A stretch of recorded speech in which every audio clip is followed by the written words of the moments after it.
सभी भक्तों को श्री शिवाय नमस्तुभ्यम। हर हर महादेव। जैसा कि आप सभी जानते हैं कि आज 4 मार्च सोमवार की अष्टमी है। ये सोमवार की अष्टमी साल में 2 या 3 ही पड़ती है, जो कि महादेव और माता पार्वती के मिलन का दिन है। इस सोमवार की अष्टमी के दिन यदि आप कोई भी उपाय ना कर पाओ तो ये 5 पुष्पों में से कोई भी एक पुष्प अवश्य ही समर्पित करना, और प्रदोष काल में एक दीपक शिव पार्वती के नाम का, शिव शक्ति के नाम का आपकी मनोकामना करके अवश्य ही लगा के आना। यदि कोई उपाय नहीं कर पा रहे हो तो ये कार्य अवश्य ही करके आना। बस एक कलश जल और शिव शक्ति के नाम का एक दीप यदि आप प्रज्वलित करते हो तो बाबा उस दीप का फल भी आपको प्रदान करेगा, और जिस कामना से आप वो दीप लगाओगे आपकी मनोकामना और इच्छा अवश्य ही पूर्ण होगी। तो आपको प्रदोष काल में क्या करना है, एक दीप प्रज्वलित करना है, और जो दीप आप प्रज्वलित करोगे वो शिव जी के सम्मुख में प्रज्वलित करना। कहाँ पर?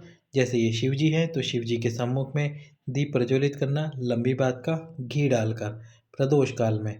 और प्रदोष काल में जब दीप प्रज्वलित कर रहे हो तो भगवान शिव और माता पार्वती, भगवान शिव और शक्ति का स्मरण करना, और आपकी मनोकामना बोलते हुए शिव शक्ति या शिव पार्वती का नाम लेते हुए ये दीप उनके सम्मुख में प्रज्वलित कर देना।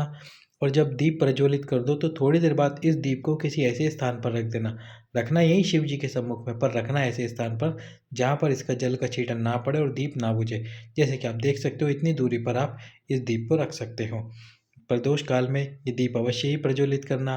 बाबा आपकी मनोकामना और कामना अवश्य ही पूर्ण करेगा। अब आपको पुष्पों का वर्णन करते हैं कि आपको कौन कौन से पुष्प समर्पित करने चाहिए। यदि आपके पास में सफ़ेद पुष्प है, जैसे कि आप स्क्रीन पर देख रहे हो, ये सदा सुहागन वाला सफ़ेद पुष्प है। सफ़ेद पुष्प यदि 1 हो तो 1, 5 हो तो 5, 7 हो तो 7 अवश्य ही समर्पित करना सोमवार की अष्टमी के दिन, क्योंकि जो भी आपकी कामना है वो महादेव ये सोमवार की अष्टमी के दिन पूर्ण करेंगे।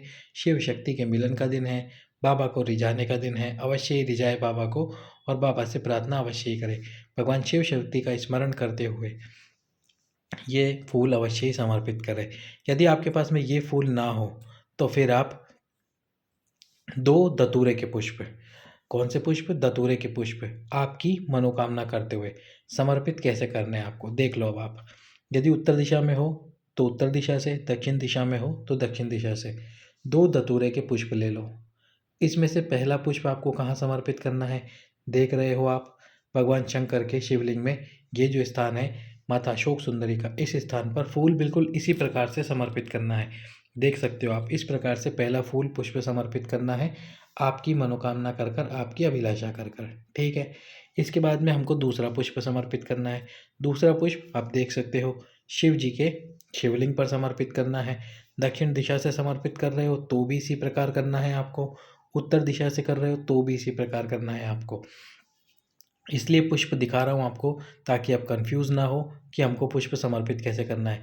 किसी भी दिशा से समर्पित कर रहे हो, जो पहला पुष्प आपने समर्पित करा है माता अशोक सुंदरी के स्थान पर, वो उसी प्रकार समर्पित करना जैसा मैंने आपको दिखाया है। दूसरा पुष्प आपकी मनोकामना करते हुए धतूरे का पुष्प इस प्रकार से समर्पित करना।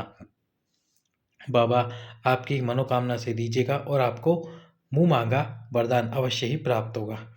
यदि मान लो धतूरे का पुष्प भी नहीं है आपके पास में तो फिर हम क्या करें? तो सफ़ेद पुष्प नहीं है, धतूरे का पुष्प नहीं है, तो आँख का पुष्प तो होगा ही आपके पास में। आँख यानी कि जो सफ़ेद आँकड़ा आता है, उस सफ़ेद आँकड़े का पुष्प, एक पुष्प यदि आप वो समर्पित करते हो बाबा को, आपके मन की अभिलाषा कर कर, पुष्प समर्पित करने से पहले उस पुष्प को अपने हाथ में रखना। हाथ में रख के उसको समर्पित कर देना शिवलिंग पर, बाबा से प्रार्थना करते हुए। बाबा आपकी मनोकामना अवश्य ही पूर्ण करेगा।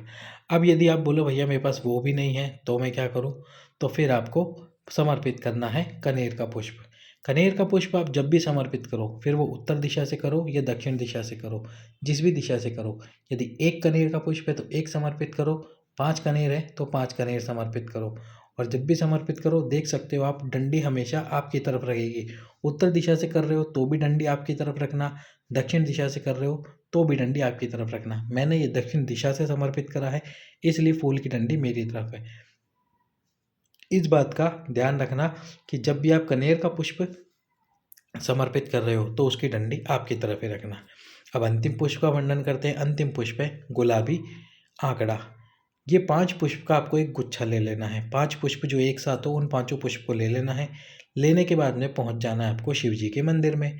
शिव जी के मंदिर में पहुंचकर क्या करना है आपको, सबसे पहले ये पुष्प क्यों समर्पित किया जाता है वो जानकारी आपको देते हैं। आपकी जो विषम परिस्थितियां हैं उन परिस्थितियों को समाप्त करने के लिए।